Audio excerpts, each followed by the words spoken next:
Hello and welcome to my first unboxing video. Today we're going to be unboxing the Star Ace Batman Ninja War version. So there's two versions of this figure. One of them is the Ninja version and one of them is the War version. The Ninja version is a little bit cheaper and the War version constitutes both figures together. So it's like it's got the Ninja version and it's got added accessories which make it into the War version. So I got my figure from Planet Action Figures. Cost me £190. I've seen it kind of retail anywhere from 190 to 260, so I think I got it on the lower end of the deal.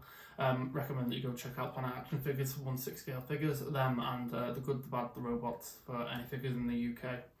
So should we get going and have a look at the box art? So let's just go and let me just open it up. Apologies for the noise.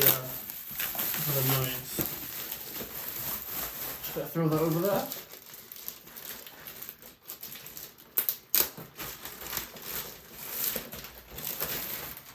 And here we go. So it's got a picture of the figure there, and some information. Oh, nearly dropped it. And some information on the back there. So this is the Batman Ninja figure here. As you can see, I've got the War version there. It's a sticker, so it's, I think they're the added bits. It looks like you've got an added helmet and some added armor, I think. So here you can get a better look at the box and the War version sticker there. I'm just gonna flip it over so you can get another better look at the box. There we go. So I've got a couple of Star Ace figures, some of the Harry Potter 1/6 scale figures, and their quality really does vary from product to product.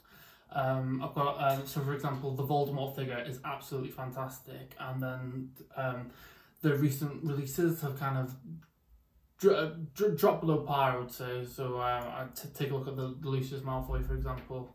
Not a bad figure. The tailoring is always great on these figures, but the head sculpt really let them down. So let's get going and open this bad boy up. I apologise if some of this is out of shot. Like I said, it's my first unboxing video, so I'll do my best.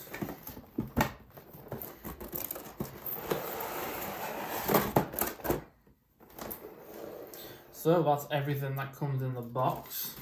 Just going to throw the box down there. You can get a good look at that.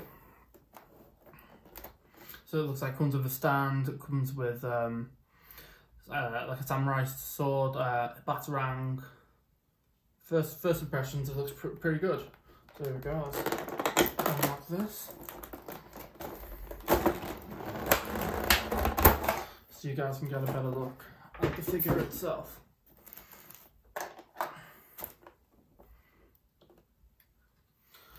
So as you can see, it comes with lots of different hand accessories, a different head accessory. So this figure here is the base Batman Ninja figure.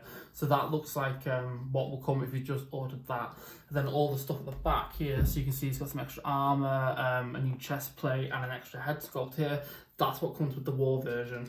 So first of all, let's have a look at the Batman Ninja. I'm just going to take it out of the box. So first things first, we're going to have a look at the base. So pretty simple base, just says Batman Ninja on it. One thing I have to say is if I just flip it over, it's completely hollow. Quite cheap and nasty really. I would expect a little bit better for the premium version of this figure. So here are all the different accessories that come with it. Lots of different hands. The batarangs and the swords, and obviously some instructions. And then here is the what comes with the War version. So let me get it all set up properly. I'll set up the Batman Ninja version first, and then I'll show you the Here we are with the Batman Ninja figure itself. This is just the base figure, so this is what you get when you just buy the Ninja version. Just a couple of gripes really. Well, first off, it looks fantastic. The colours are really vibrant. The paint app is absolutely mad. It looks incredible. But the materials that they've used, they do worry me slightly, and they do really limit the posability. So I've had kind of 10-15 minutes to play around, and this is the kind of best I could come up with without it toppling over. So it doesn't stand up very well on its 2 feet.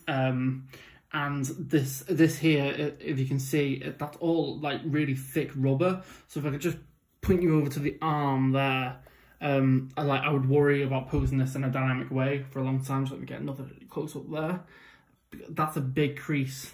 So I probably would recommend to pose this in a museum pose, which is why I went for the war version in the first place, because I think it would look better, so all that would be covered up, and you think of a ninja, you think of its maneuverability, you know, and this figure doesn't, as is, cannot really portray that. So let me just turn it around a little bit slightly there, so you can see the back.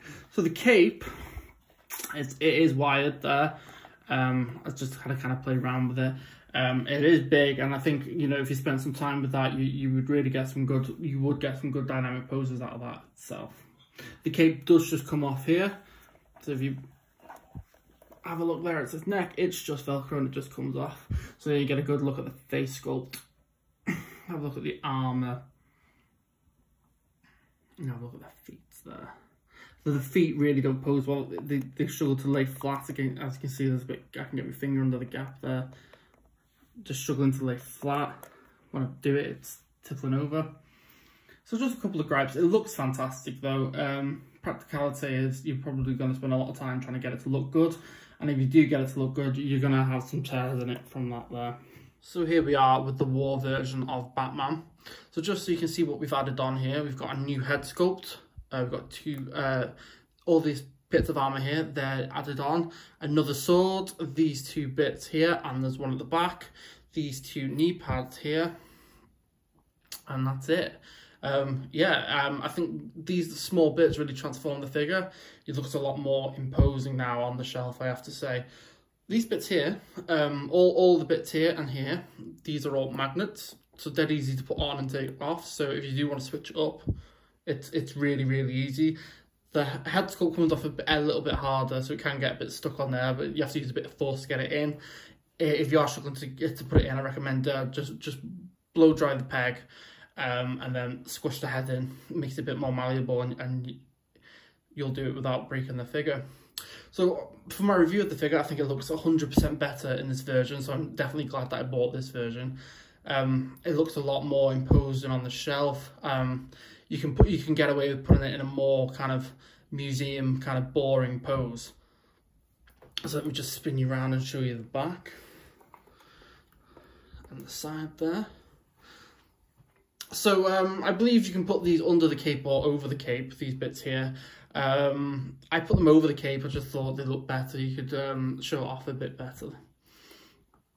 The cape is more wired than I thought, so there is lots of different new wires in there. So I've tried to kind of display it as it is in the cartoon, where it kind of has like a smoky effect.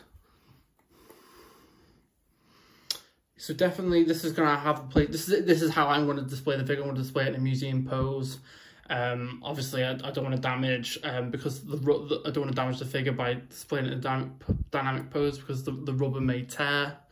Overall, I think this is the figure as is worth the money.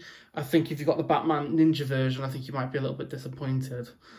I think that's just due to the base. When you think of ninjas, you think of them being really maneuverable. You know, you think of the maneuverability. I really think that rubber there hinders it. So I think Star Race have made a bit of a boo-boo there. Yeah, like I said, the base is really boring, but I think when you add all these extra bits on, I think it makes it a really good figure. It's definitely going to have some stature on the shelf, and I can imagine people coming up into my collection room and thinking, oh wow, that's a really interesting figure, and it might draw the eye. Thank you for watching my video of me unboxing the Star Race Batman Ninja. Overall, I would give the figure probably a 6 or 7 out of 10. That's just due to the base figure having a poor design choice by Star Race with the rubber underneath. I think it really kind of hinders the rest of the figure. Like I said, it's got pride of place here on my shelf here. I think it gets a bit drowned out next to my 2 premium formats and my Prime 1 statue. But for a 1/6 scale figure, I think it's very, very unique. Star Race are a bit of a hit and miss company, so I recommend kind of watching reviews before you buy them, or whether you've got experience with the company itself. So this was my first unboxing video, so thank you for watching it, and I hope to do a lot more in the future.